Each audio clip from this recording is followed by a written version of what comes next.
क्या कार्य 10 था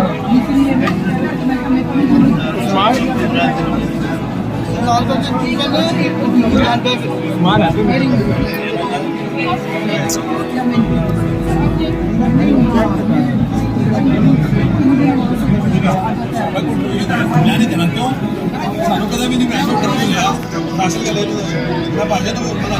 बड़ा बंदा मैं हासिल मैं तो ये ये बेटे को मैं साडा तो कर नहीं और सब नाल खड़ा करना इधर आओ ਤੁਸੀਂ सरदार जी ਅਸੀਂ ਤੇਰੇ ਨਾਲ ਪਿਆਰ ਕਰਦੇ ਤੁਹਾਡਾ ਪਿਆਰ ਹੀ ਨਹੀਂ ਕਰਦਾ